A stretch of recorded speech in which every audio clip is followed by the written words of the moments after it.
I'm Al McFarlane. Welcome to the Conversation with Al McFarlane. I'm glad to be here and glad to have you along as well. As always, we promise what I call robust conversations, and I'm very sure we're going to be delivering on that today, as we always do. But first, let me invite you to support this program. We've just gone north of 608, I think, subscribers. We're trying to get to 1,000. And if you're listening or you know somebody that vibes with the content we create on the conversation, let them know to check in, to like, share, support. We want to get to where we have 1,000 subscribers as soon as possible, and it begins with you.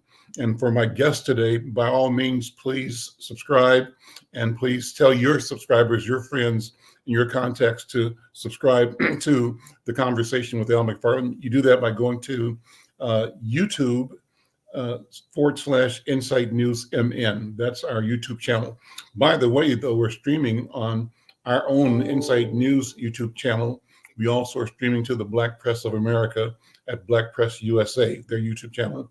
We're also streaming to Twitter, to Facebook, and to LinkedIn. So there are a variety of ways to connect with us. The beauty of this all, the principle behind it, is that at the end of the day, our flagship is still the newspaper, Insight News. And these interviews are what we do as reporters, talking to interesting people about interesting things that matter in our lives, in our community, our culture. And our objective here is to share the interview experience with you. You get to connect with me and my colleagues interviewing newsmakers, people who are making things happen in community. And then you also will be able to see the reports that my team writes and publishes in Insight News and at insightnews.com as a result of these robust conversations. Well, today, at the second part of the show, I'm talking to a couple of colleagues, friends, young elders, leaders in the community who have been regular visitors here, always down with the issues. Brother Thomas Berry and Brother Nick Muhammad are here talking about the recent dismissal of the Minneapolis Civil Rights Director. The headlines in the daily paper said the Minneapolis Civil Rights Director fired. We'll get the background on that and talk about that at the bottom half of the hour. But we begin with an interview with a new friend, and my colleague, W.D. Foster Graham, who's the book's editor and an author. But W.D., good afternoon. Good to see you, man. How are you? Good afternoon now. Great to be here one more time. Just coming Absolutely. off open mic night. Absolutely. Well, before we bring in Brother James Darnell Johnson, you gave me some good news. And I think you should share that you've moved your activity into the entrepreneurial range with the creation of a new company. You want to give that announcement or challenge your company? Well, thank you. I am now the president of my own company, which is Kuumba Mashoka Incorporated. It is a literary company that will incorporate my novels, my book reviews, as well as speaking. And the goal is to continue to support and uplift Black authors and poets in this diaspora. And part of that was inspired by a conversation that you had, I think it was last November or so, about as we support Black authors, Black newspapers, Black books. Yeah. And that's what I'm about. Yeah, well, you do a great job. And this is really a wonderful convening that you and I do, where we reach out to authors around the country, even around the world, and talk about our ideas, our analyses, our take on what's happening in the context of our history and our lived experiences, and also with an eye towards our vision of what the world can be and should be, and what we are committed to building in the world as we move forward. Well, today we've got, again, Brother James Darnell Johnson. He's an author and a native of South Minneapolis. He's a storyteller, and he loves to tell stories from the African-American experience that put culture at the center. His style is both creative and fun. He helps the reader the readers being both children and adults, to vividly engage with the characters, their emotions, and their story. He's got a master's degree in organizational management from Concordia University in St. Paul. He's a Bush Leadership Fellow, and that opportunity gave him the time to travel to Ghana, West Africa, and to learn about the culture. He's got over 30 years of experience working in social services, primarily in the fields of child protection, juvenile justice, and runaway and homelessness. 10 of those years, he worked in African American culture-specific programs as an emergency shelter and group home program director. Whether he's portraying Malcolm X on his birthday, or performing a Black History rap, or teaching Kwanzaa to elementary school students, or engaged in other supportive endeavors, Jay Darnell has spent a lifelong career serving our community. Currently, he lives with his wife in Burnsville. He's a supervisor of workforce development at Goodwill Easter Seals, the Father Project, and he educates and empowers dads to be better fathers. We're talking about his new book. I think the new book is called The Supreme Hogan. Brother Jay Darnell, good to see you, man. Good to see you too, Al. I'm glad to be with you this afternoon. And as always, W.D., thanks for making these important conversations happen. Why don't we jump right in and you talk about the Supreme Hogan, give us the background, the story, and what do people discover as they get into this piece of literature that you've created? All right. So this is my book, The Supreme Hogan, and it's my first young adult novella. And so the Supreme Hogan, really what I want to do was highlight the people of Mali, West Africa, and specifically the Dogon people from the Dogon tribe in West Africa. And the Hogan is a shaman and the elder of that particular community in Africa. And so what it starts off with is that astrophysicist Tony Smart is being interviewed by Oprah Winfrey. And he's telling a fantastic story about how he came and encountered the Supreme Hogan. And so his nephew, T, who was 18, was telling him after he had experienced him. And so when Tony heard the story, he said, this can't be possible. This guy can't be that powerful and all the different things that he can do. And so he said, I'm going to go to Mali to expose this guy as a fraud, as a fake. And so he went over to Mali and met him. And he actually became fond of the Supreme Hogan. And he performed all these different feats. And one of the most impressive things that he did was that he showed him that he could see the universe without the use of a telescope. And so he was pointing out all these celestial objects, and it blew Tony Smart's mind. And so he said, I wonder, would you be willing to come over to America and compete with the Hubble Space Telescope? Now, this is back in 1995. And so he reluctantly agreed, but he did agree to come. And it flows into some other fantastic stuff that happens once he comes to America. And so I also, I wrote the book, The Supreme Hogan, but I also have a companion book, which is really essentially the same book. But the second book that I wrote has text at the Act 1, and then Act 2 is a comic book. And so I thought I'd do something a little different that people weren't used to seeing. But those people who are into comic books, they really enjoy reading it because they're like, this is exactly what I like to see Black people in comics. And so I was excited about that. And I just want to read a couple pages Sure, please. From my book, Supreme Hogan.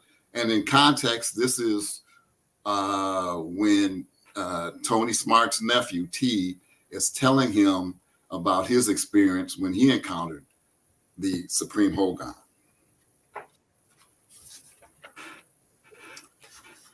T cracked a half grin. What is the man's name? I asked. And I is Tony. And Barrow, but he calls himself the Supreme Hogan. He is a mystery even to his own people. I thought it was some cheap circus trick, but I saw with my eyes and ears and believed him. He liked me too. I asked, what did he charge? Only cola nuts. That's it, cola nuts? That's right. And Uncle Tony, the whole village, well, the older people are some of Earth's most wise and intelligent people. Similar to the Egyptian pyramids, markings and symbols were etched all over the compound's walls.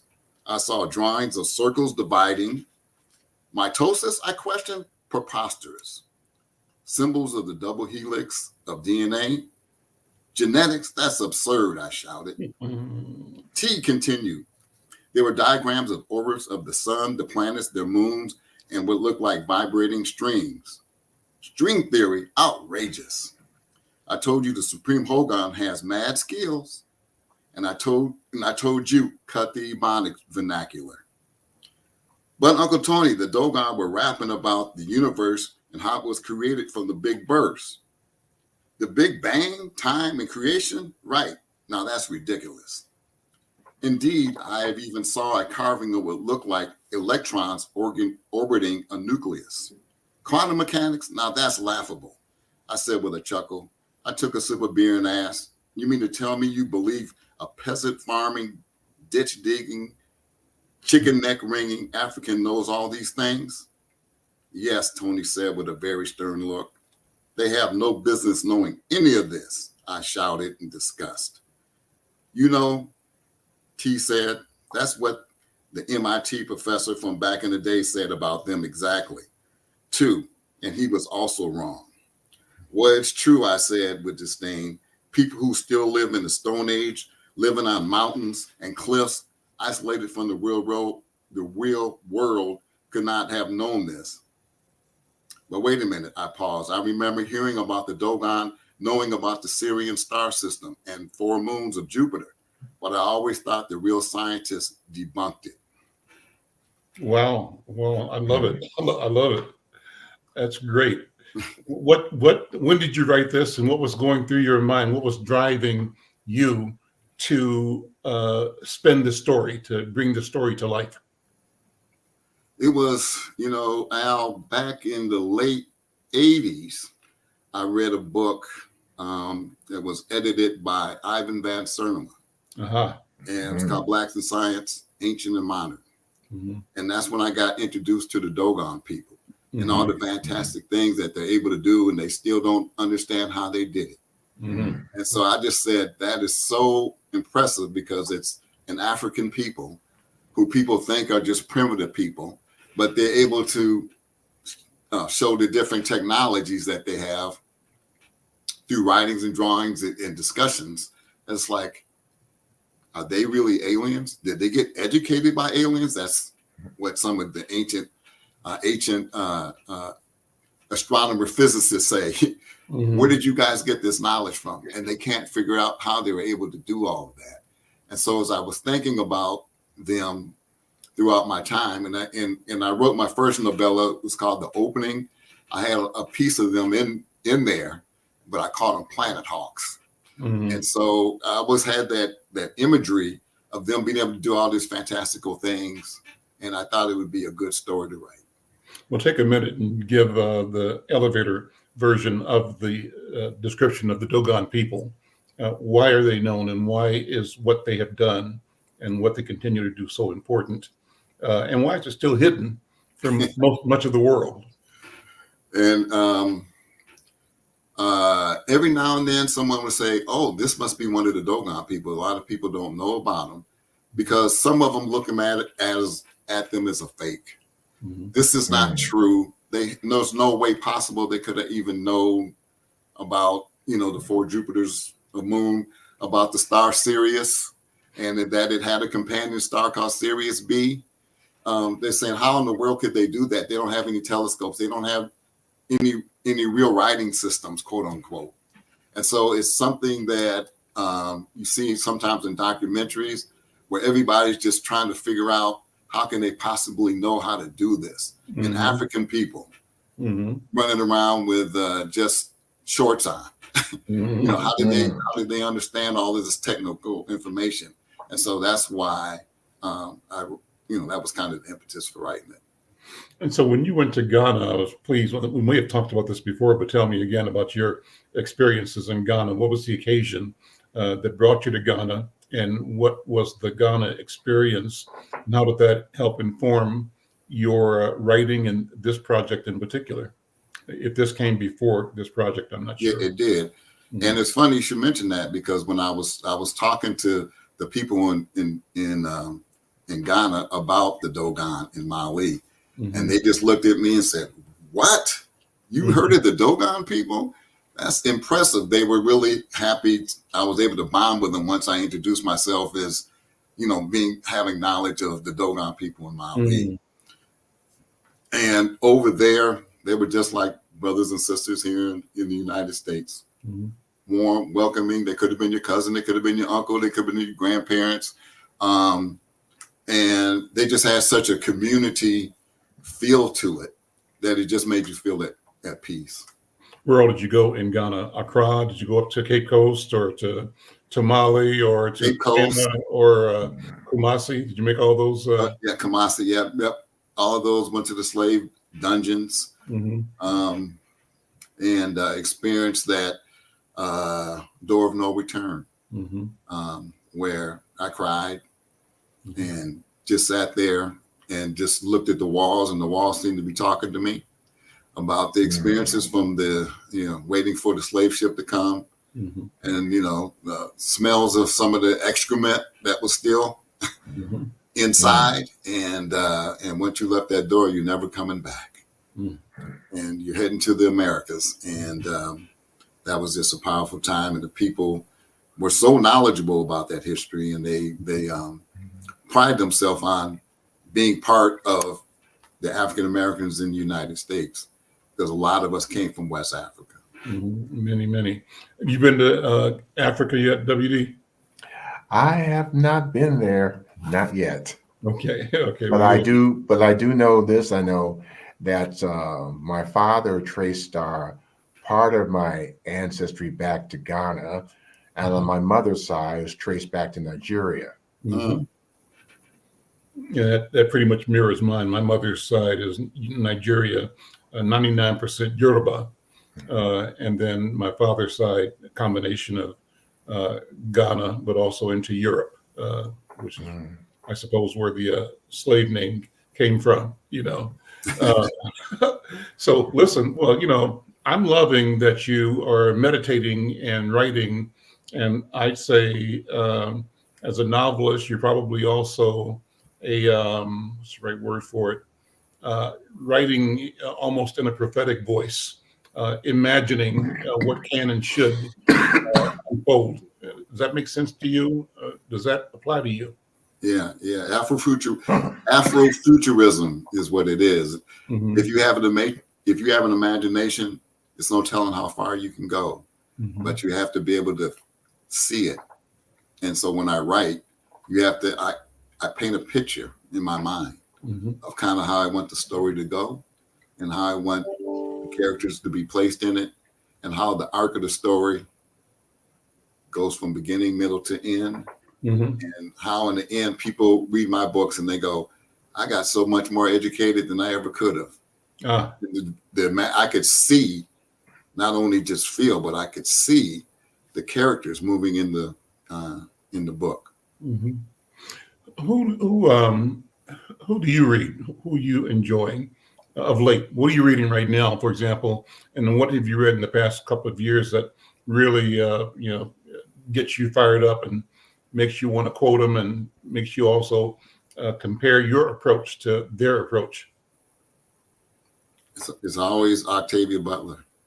Octavia Butler, of course. Yeah, Octavia Butler, and she died. She left us too soon. Mhm. But I had the opportunity to meet her when she came to the Twin Cities. Hmm. And I was just telling her about how much I was so impressed with her social justice writing. But Mhm. she had ideals about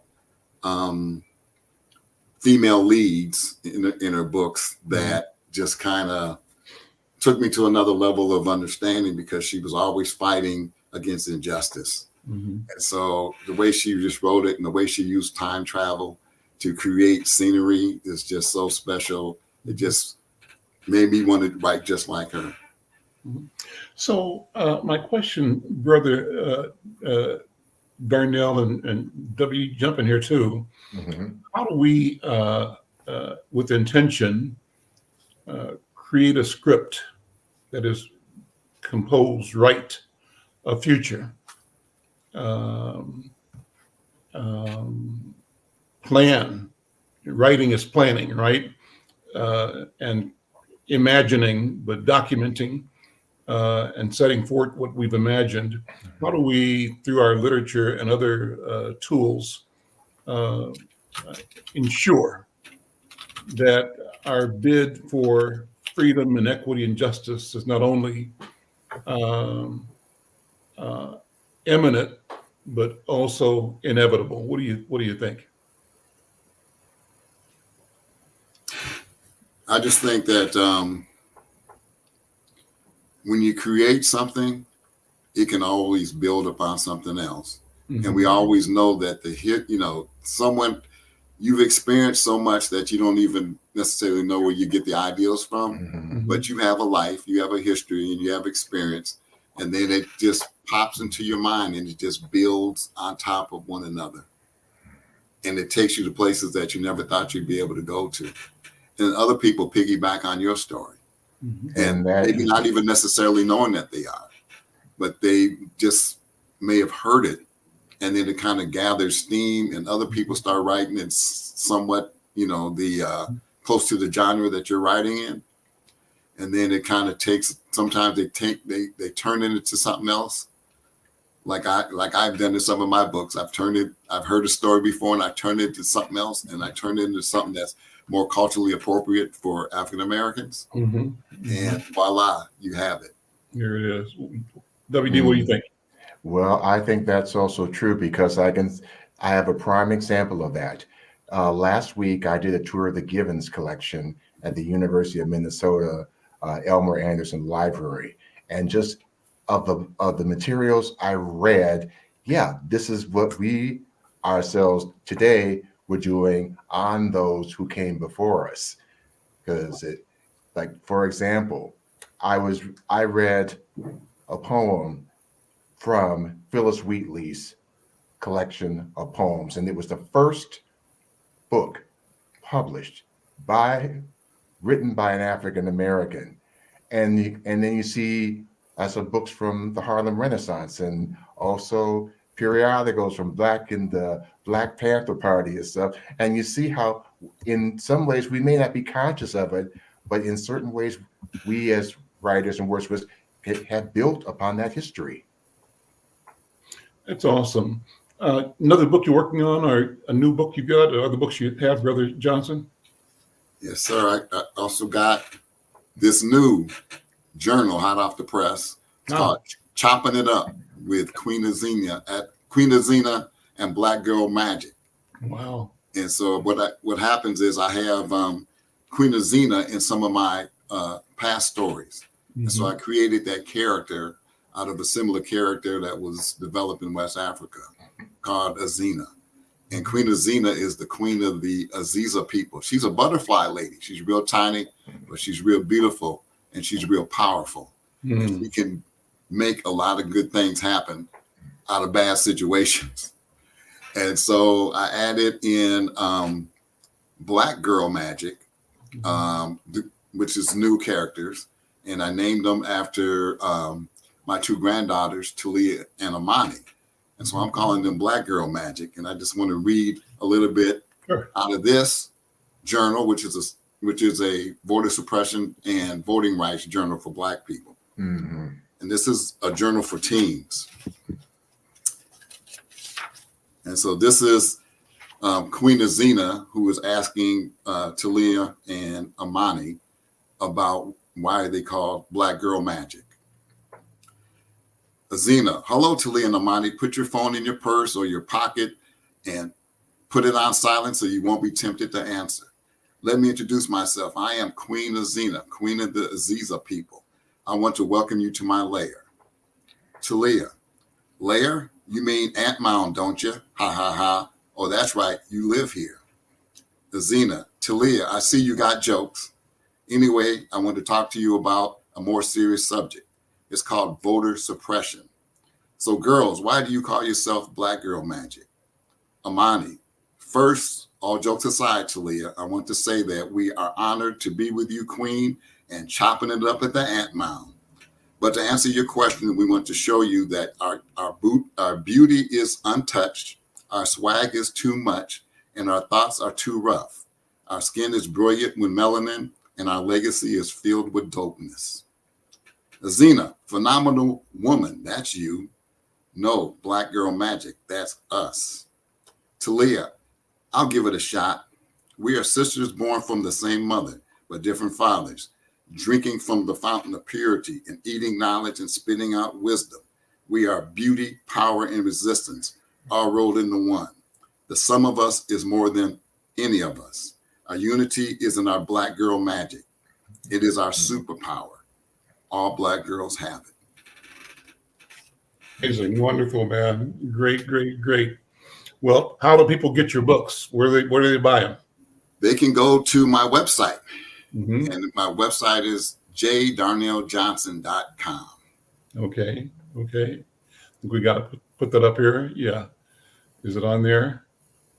And a shout out to my friend who's with us almost every program from out east, Cameron. Cameron, so good to see you. And thank you for your support and for reading or watching the program faithfully. Appreciate you so much. So there we go. Let's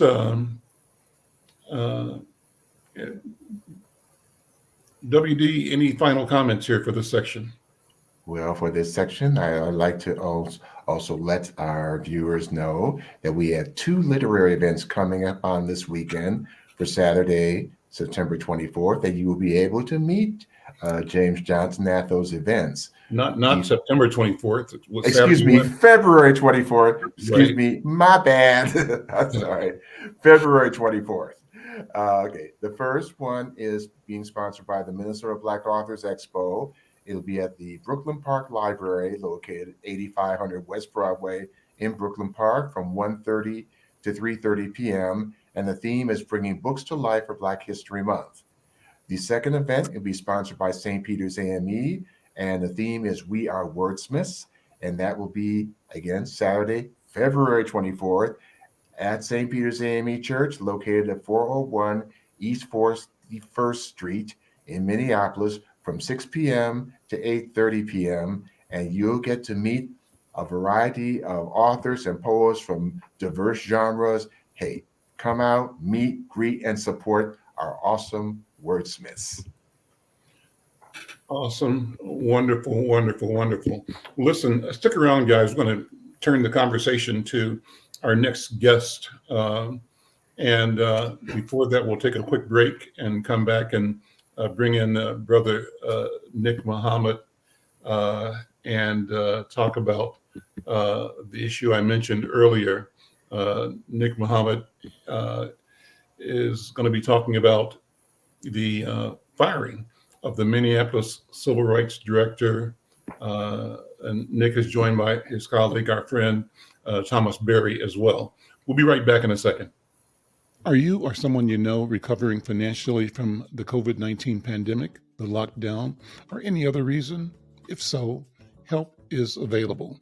Findhelp.org is a site to find a wide range of resources, including food, medical care, and more. The best part is based on your zip code. Visit findhelp.org, enter your zip code and the service you need. You'll get a map directing you to the organizations that can help you. Help is waiting at findhelp.org. If you need help starting anew, findhelp.org is the site for you.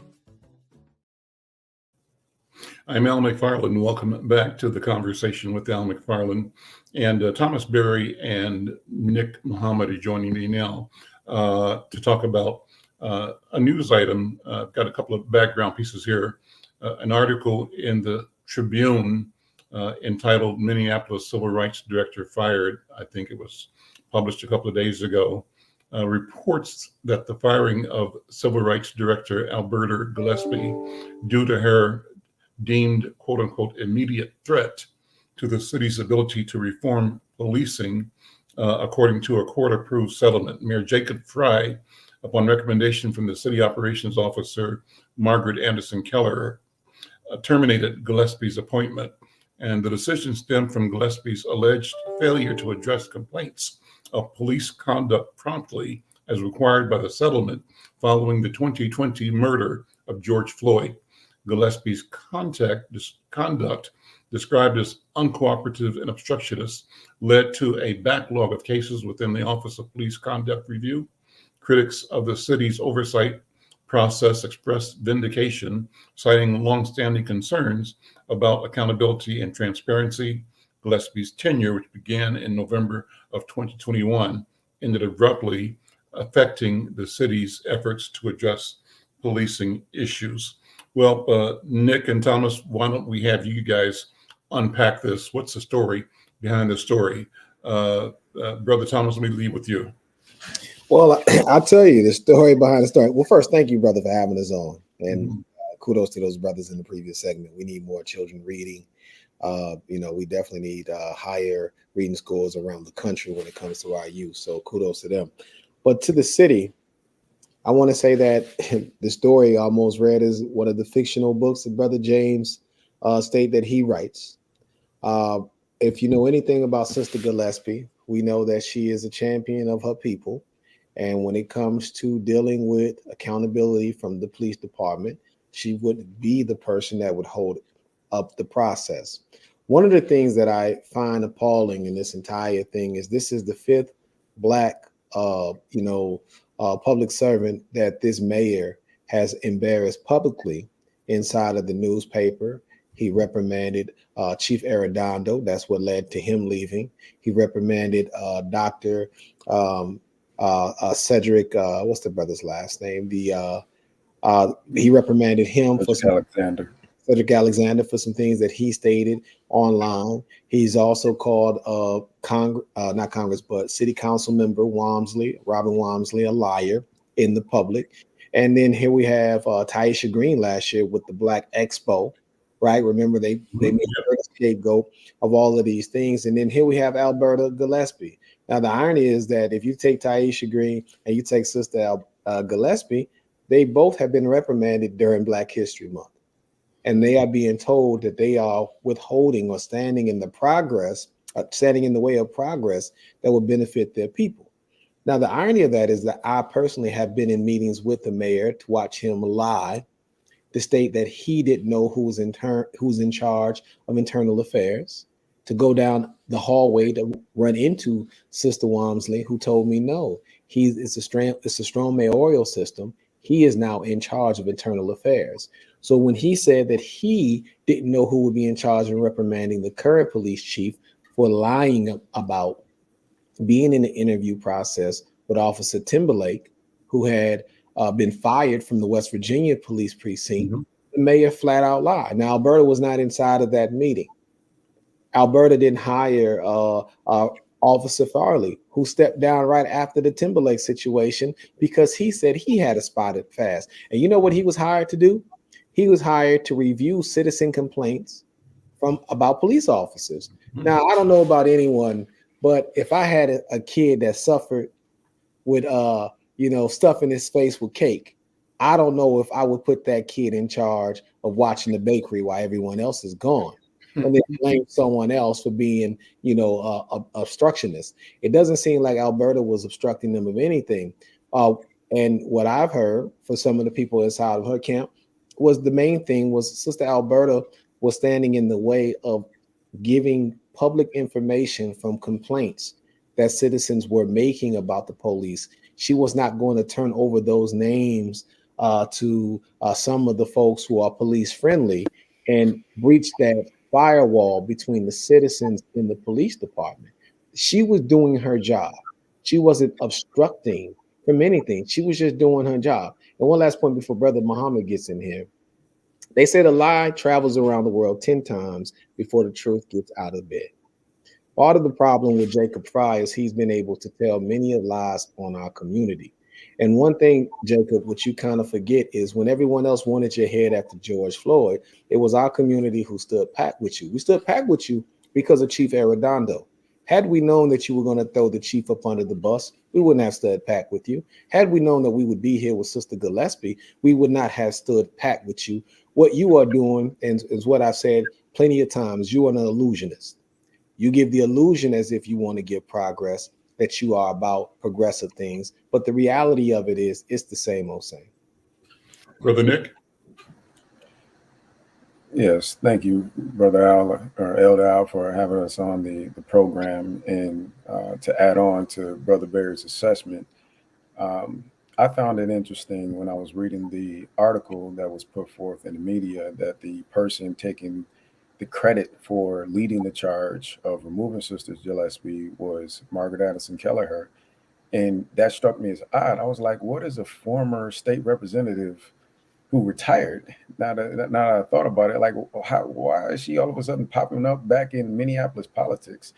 And more importantly, targeting the head of the Civil Rights Department. And before I get into that strange coincidence, I just want to speak on the character of Sister Gillespie and how inspired I was. And to Thomas's point, I thought that Mayor Jacob Fry was headed in a new direction with her appointment. Her reputation in the community was that of one that was uncompromising in the face of injustice facing the Black community. Also knew of her from Black Women Rising and pushing for Black women to be represented inside of government, so much so that she orchestrated, I think it was almost 24 Black women to run for public office in one election cycle across the state. And did so with the utmost integrity, including herself leading the charge and making sure that she backed several movements, one around reparative justice reform, reparations work, Black family advocacy, African American Family Preservation Act, and more. So it was odd that this person, a leader who literally has made her sharpen her teeth on making sure that she kept integrity intact when it came to racial disparities and advocating for fair and equal and equitable treatment of the Black community, particularly at every level of government that she's engaged in. It was odd that she was removed. Then I looked at what they cited as the catalyst for her removal. And a lot of people that don't work in government, when they want to get rid of someone who's quote unquote a troublemaker, what that usually means is that, the utility of what got them hired, the buzzword of making sure that you look a certain way by aligning yourself with people who have a certain amount of credibility in the community. When that begins to fade and it's time to get back to business as usual, and there's some things that need to happen, but the people who have a certain dedication to an idea of justice, people who have their eye on the ball and understand what needs to happen, if they don't cooperate, they become targets. And that's what this felt like. When they cited that there was, several hundred cases that she needed to have processed, and at the end of the day, only 15 were processed. She's the director, number one. Number two, where was her support and infrastructure, and why was her staffing so small? Mm-hmm. Now, if I'm not mistaken, there was over 1,000 cases in 2020 alone after COVID and after the murder of George Floyd. And so they were inundated, they were swamped. And so they never received the type of infrastructure and support for resources and staff expansion that I know some of the comparable departments have received. And yet they were asked to work miracles with, shoestring budgets and skeleton crews. And they do this all too often.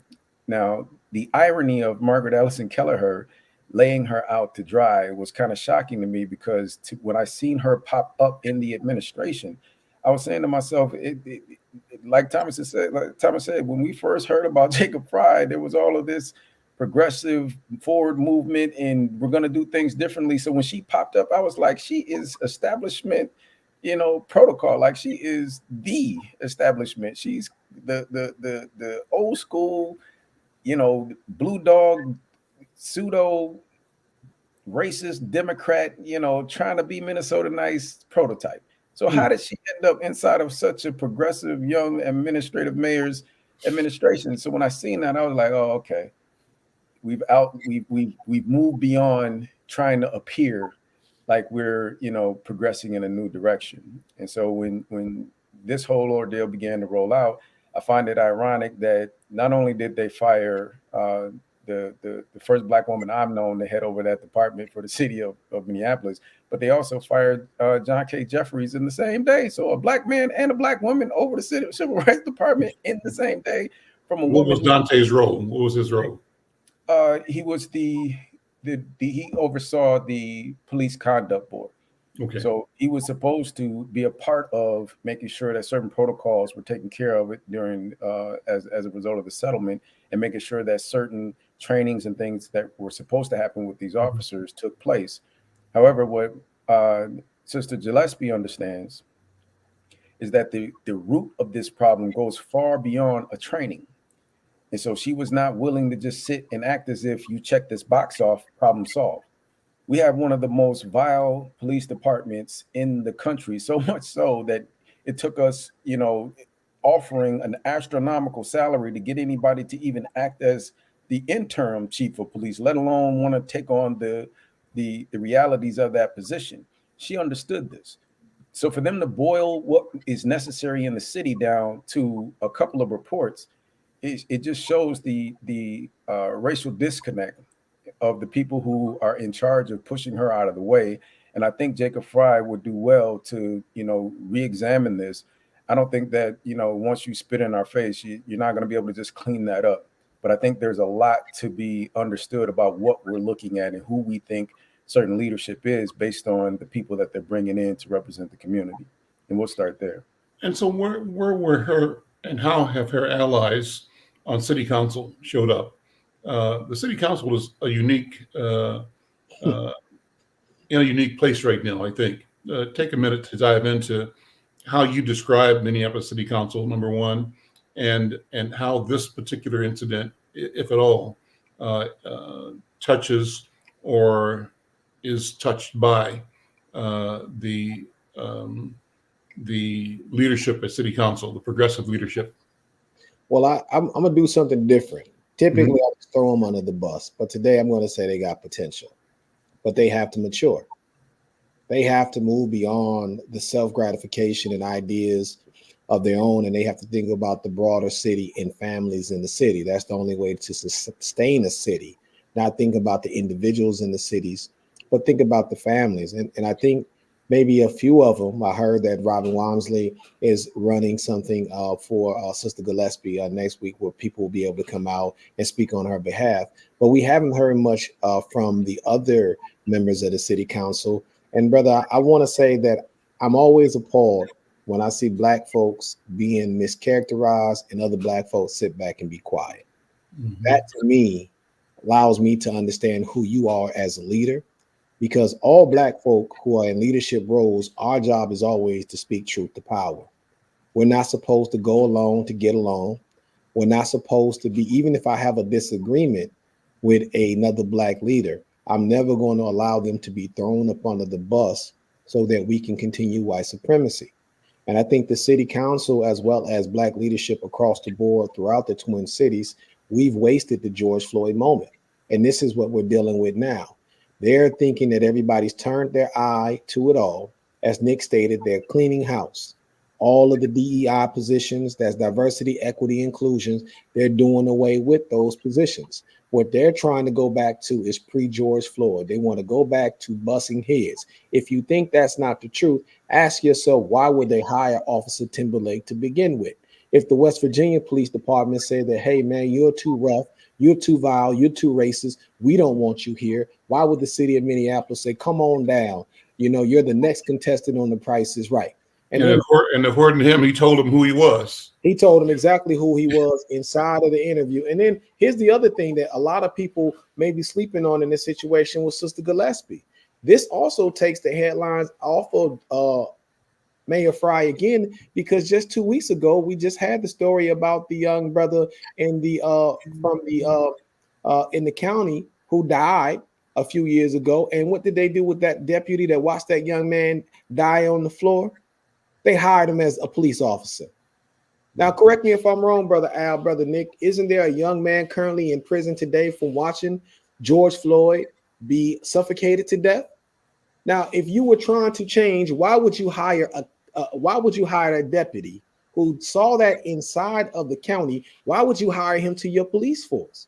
They are trying to go back to the original police force. They want more head busters in charge. That's why they wanted fairly to be over the citizen complaint. Why would you have an officer who has a long rap sheet of citizen complaints over citizens complaining? Unless you're trying to go back to your Gestapo tactics. And one last point, because I know Amelia Hoffman was the intern chief, but she has a rap sheet too. I know that might hurt a lot of the ears of black folks who love her dearly, but hey, I can't save your sacred cows in order to damage our folks. A lot of the problems that we have is black folks got favors with certain white folks that hate other black people. And so we can't keep saving these folks and then sacrificing our leaders and then saying we're making progress. So Sister Gillespie, we're not going to allow them. And it's me and Brother Nick talking today, but there's many other people to come right after us. We're not going to allow them to besmirch this sister's name, because I'll tell you, when with 12 Watch, when we had questions about the police force and getting information, we called that office. We got Sister Gillespie. She got her team. We had a meeting and she came directly with us with all the information that we needed. That's what her role was supposed to be. And so we can't continue to allow them to get rid of people who are doing the people's work in order to do their work. And RT Ryback, can you please come from behind the shadows? Since this is your puppet we're dealing with, maybe we need to talk to RT a little bit more versus talking to Jacob Fry. That's part of the problem. We have an immature mayor along with an immature city council. Some people might not know who RT Ryback is. Take us back for a second. RT Ryback, the former mayor of Minneapolis, who once was stated as that he was going to choose the leadership for Black Minneapolis residents. And if you look at what Jacob Fry is currently trying to do, he's trying to choose our leadership. Black leaders, don't fall for the little dollars and trinkets that they're giving you. This is very bad what we're seeing. And if we sit back and we say nothing, we are complicit along with Jacob Fry and his team.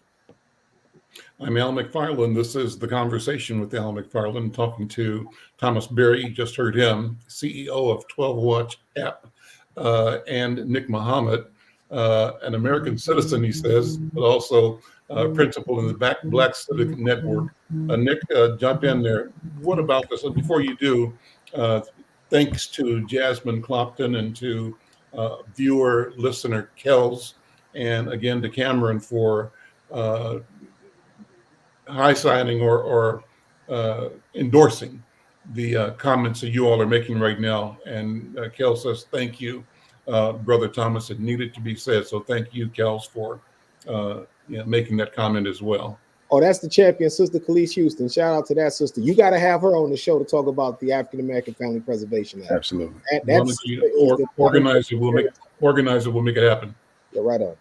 Okay, Nick, go ahead.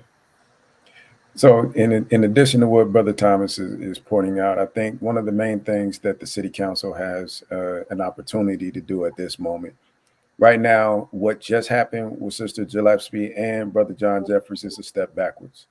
And the question is, what kind of future do you all want to see for the city of Minneapolis?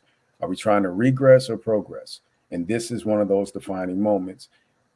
All too often, they take the people who are capable of pushing the city forward because they're not willing to let people who are comfortable with the status quo be comfortable. That's the legacy of Alberder Gillespie. That's who they appointed into that position. That's why she was highlighted and sent and selected by the mayor when she was selected. It was that credibility that brought her into that space. And when she began to do exactly what they hired her to do, everything was fine until some of the ire turned towards some of the, as Thomas pointed out, immature policies set forth by the mayor and some of the city council, and she didn't go along to get along. She was looking towards the future as she was supposed to, looking to actually produce real results that lead us towards real equitable outcomes that have real-time impact. And to get rid of her says more about who we've elected into these positions and these seats and where they want to take the city. And this is literally what we have to get away from. because at the end of the day, we don't have too many people who are willing to put their integrity, their livelihoods on the line once they get into these positions. Usually they become comfortable, complacent, and they go along, as we like to say, to get along. Alberta literally made sure that she opened as many doors of communication between the city and the city of Minneapolis, and more importantly, the people who were impacted by police misconduct the most. I've seen her personally go to the Urban League over North and host meetings directly with new appointees, put them directly in front of community members who literally otherwise wouldn't have had the opportunity to give their feedback, perspective, and impact. She made sure that happened, and that's what we think about when we think of civil rights. So for them to get rid of her, and then the person who sends her off grew up in Blue Earth, Minnesota, sharpened her teeth as a legislator, and didn't have to touch anything that had anything to do with race, hasn't led any charges when it comes to any type of racial equity reform whatsoever. So how in the world is she qualified to even tie the shoelaces of Alberder Gillespie, let alone untie them and remove her from office as if she's a better selection? And then they appoint her as the interim, as if she is qualified to handle and has a sophisticated understanding of racial dynamics and the lack thereof within the city. That's a huge step backwards. They might as well let Derek Chauvin out of jail and let him run it. Because since we're on a roll, if they're going to go backwards, my apologies, Elder. No, not a problem. Look, we got a few minutes left. I want you guys to give us a walkthrough. I appreciate the assessment of Minneapolis City Council. We've got also some unique opportunity in St. Paul. And let's take the last few minutes, and we'll come back to focus on Alberta, but give us a rundown on what we should be looking about, thinking about, talking about in Minneapolis, in St. Paul, City Council level, but also at the legislature. The legislature reconvened a week and a half ago, short session, but what's in it for us, our people, Black folks, and what do we do to ensure that our interests are directed by us and handled in ways that we approve? What do you think? Nick, I'll start with you. I can just start with what I have a hand in right now. Yeah. As far as the city of Minneapolis, I am a huge advocate for the community safety specialists CSS program that they have running over North, dealing with the NERC community and the fantastic work that they've done in crime prevention. And they have a model over there that I think is severely underrepresented, but I'd like to see the city close the loop on funding and things that they've made public announcements about. Which program? Which program? Community Safety Specialist, CSS. Okay. With Where's NERC. that operating from? That's out of the Neighborhood Residents Redevelopment Council, I believe, over North off of Golden Valley Road. NERC. Okay. Right next to Shiloh. Sure. And then as far as the city of St. Paul, I've been working with in collaboration with Brother Traherne and the Reparations Council that the city has finally got going. We had some hiccups with the city liaison, and they're supposed to be announcing who the new city liaison is with the commission. I'm looking forward to getting the city of St. Paul's infrastructure built on a real reparations movement. As far as the state level, there's two initiatives that Black Civic Network will be continuing to throw its support behind. Chief amongst those is the African American Family Preservation Act with Sister Khalees Houston, but also the ADOS Reparative Justice Fund. And on a state level, we think that that's something that we really need to have a more sophisticated conversation about. In fact, tomorrow I'll be a part of a regional reparations discussion out in Bloomington with some of the St. Paul City Council and a few other reparations workers across the region. So Milwaukee, St. Paul, Minneapolis, Evanston, Illinois. A few of us will all be in Bloomington tomorrow to have a robust discussion. But those are three things that we're working on a municipal to a state level. Thomas Berry. Well, my thing is 12 watts. Because of what we're seeing with the city, with the Civil Rights Department, this is what Sister Gillespie was helping us out. We as citizens have to be able to monitor the police department. Because if we're not monitoring those officers who are constantly violating citizens' rights, they're going to continue to do what they do. We create a database. We also have it to where citizens are able to record their interactions. And we're telling everyone, go to 12watchapp.com, sign up today, get an early subscription, become join the movement. The other thing that's important to me, as Brother Nick said, is the African American Family Preservation Act, as well as the Reparative Justice Bill. But let me speak on this African American Family Preservation Act. Child protection services are taking children out of the home at a rate that is so fast that we're not reproducing those children to replace them. They're charted to kind of cover and hide African American children that are being removed. Part of the problem is that they are changing the classification of what we once called Black children. If you have a Black father and a white mother, then you are considered as multiracial, so you're not falling in the Black category anymore. If you have a Black father or a Black mother and a Native American father or mother, now you are followed in the Native American tab, and they're not considered as Black. However, the results are still the same for our community, and in some instances, they're using the children, if they have parents who've passed away, they're using their Social Security to pay for their out-of-home placement. These things have to stop. This is akin to slavery. It's slavery by a different name.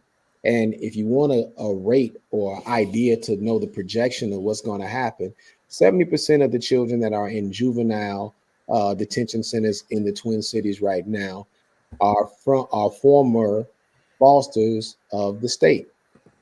That's something that we have to have a conversation with. And so to me, I feel like there's a lot of things that we need to do. So, hold on a second. I'm reading this comment that somebody was talking about Margaret Keller. You go ahead and read it. That's Ellie Wickstrom. Hey, Ellie, thank you for listening. Let me read it. Yes, you sir. Put it up too. It says Margaret Anderson Keller was in charge of the Public Works Department and the $35 million mess of Bryant Avenue Street updates, plus another $1.7 million to correct mistakes. And she was promoted to be Mayor Fry's director of most city departments after an apology. So there we go. So you see when they fail up. Mm-hmm. And they fell up. Thank you, Ellie. Thank you, Ellie, because these are the things that we need to know. And if you are, and here's the sad part about it, it'd be your own folks that would be restating what Jacob Fry stated about Sister Gillespie. But the reality of it is, if you really know this sister and you know her work, you know she is not going to stand in block reform. She's all about reform in every stat, in every way that's going to better our people. So all we're asking for is better government. But since they won't give us that, that's why we're creating 12 Watch, so that we can make sure that we don't have to deal with the Jacob Frys of the world. We as the community can create the data. We can also own the data, and there's nothing that they can do about it. I set this up in a way that to make sure that they don't have any access to block us, and we'll be on every corner at every turn, making sure we keep an eye on them, because as we see, they can't police themselves. 12 Watch app then is what? Yes, 12watchapp.com is the name of the if you go to www.12watchapp.com and sign up today. We want people to really be able to take the police back into their hands. And thank you, sir, for bringing us on, because my main thing and my main mission is to make sure that we don't have any more George Floyds. But if we don't have the Alberder Gillespies in charge in places like the Civil Rights Department, we're going to continue to struggle time and time again until we get it right. Can I add one thing for Brother Thomas? Because please go ahead. The brilliance of his app can't be underrated. One of the biggest problems that the city of Minneapolis in particular is facing is the transparency of who we're bringing into these critical roles to engage with the public. That app actually puts that power directly into the hands of Minneapolis citizenry. So the next time someone was to get pulled over, they would actually know exactly who it is that is stopping them. And more importantly, they would notify other family members of that particular stop in real time. That would literally put the power of making sure that we have a record of who the police are around us and patrolling us at any given time. And if you're a police officer, it puts you in a position where if you don't have a bunch of dirt on your track record and you're a stellar officer, you begin to be distinguished because your markings inside of that app would demonstrate that you're not of the same as Officer XYZ. So if particularly Minneapolis is a very peculiar testing ground for that kind of app. And I think they should take advantage of that because it's a way to build public trust that's already been tarnished and violated time after time after time. And more importantly, it looks like they have a problem taking thought leadership from the very people that, you know, are impacted the most. And that's the most dangerous thing about these events that we're seeing. Brothers, we're out of time. What a wonderful program. And Brother Barry, let's figure out how to keep bringing the opportunity to join on a regular basis. I think what you're doing is a novel and important work and a game changer. I'm Al McFarlane. Thank you all for listening and watching. Thank you, Nick Muhammad. Thank you, Thomas Berry. Thanks to my colleague, W.D. Foster Graham, and Brother J. Darnell Johnson. Thank you all for being here. We'll see you next time.